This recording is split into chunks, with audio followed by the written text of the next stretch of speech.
नमस्कार, आप देख रहे हैं वी1 न्यूज और मैं हूं आपके साथ कृतिका। बिग बॉस 19 का सफर अब तेजी से फिनाले की तरफ बढ़ रहा है और घर के अंदर टेंशंस और स्पेकुलेशंस दोनों अपने पीक पर हैं, क्योंकि खबरें आ रही हैं कि शो का ग्रैंड फिनाले दिसंबर से पहले ही हफ्ते में हो जाएगा। पिछले हफ्ते बिग बॉस में एक ही झटके में तीन एविक्शंस करके घर वालों को होश उड़ा दिए।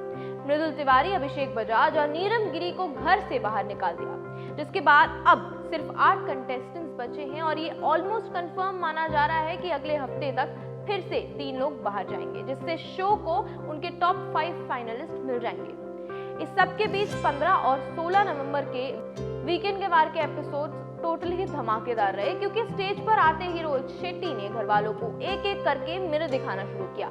सबसे पहले उन्होंने बायस के मुद्दे को लेकर अमाल मलिक और शहबाज बादशाह को बार बार हाईलाइट कर रहे थे। रोहित ने एकदम सीधे, एकदम सैवेज अंदाज में बोला कि बाहर लोग बोलते हैं कि बिग बॉस अमाल को फेवर करता है और अंदर अमाल ही बोल रहा है कि बिग बॉस बायस्ड है। ये आयरनी नहीं तो क्या है?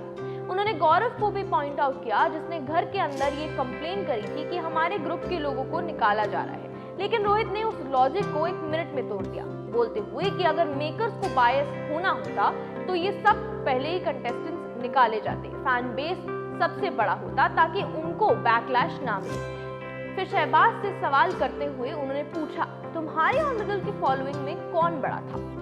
जब शहबाज ने एडमिट किया कि मृदुल, तो रोहित ने सीधा बोला, तो अगर कलर्स एंडमॉल बिग बॉस बायस है तो वो तुम्हें नहीं मृदुल को निकालते, सिंपल लॉजिक है। इस लॉजिक ने पूरे घर को शांत कर दिया और पूरे हफ्ते चलता रहा बायस्ड एलिमिनेशन का नैरेटिव 1 सेकंड में क्रम्बल हो गया।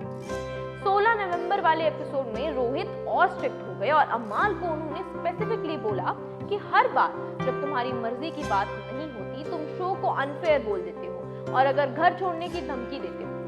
रोहित ने थोड़ा सरकास्टिक टोन में बोला, डोर खुलवा दूं तुम्हारे लिए।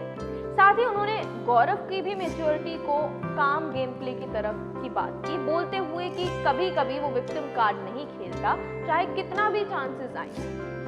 इस वीकेंड का वार में रोहित का अप्रोच एकदम क्लियर था, इमोशंस अलग चीज है, लेकिन हर चीज को बायस बोलकर जस्टिफाई करना एकदम गलत है।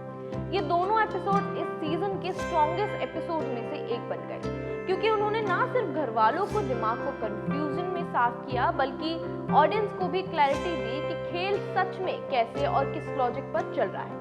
अब देखना ये है कि इविक्शंस के आने वाले राउंड में कौन टिकता है, कौन गिरता है और कौन बनेगा बिग बॉस 19 का टॉप फाइनलिस्ट, क्योंकि घर का एटमॉस्फेयर अब फुल धमाका मोड पर है और कंटेस्टेंट्स एक दूसरे के अगेंस्ट और शार्प होते जा रहे हैं जैसे जैसे फिनाले पास आ रहा है। ऐसे ही तमाम खबरों के लिए, तमाम बिग बॉस की खबरों के लिए देखते रहिए वी1 न्यूज और सब्सक्राइब करना ना भूलें।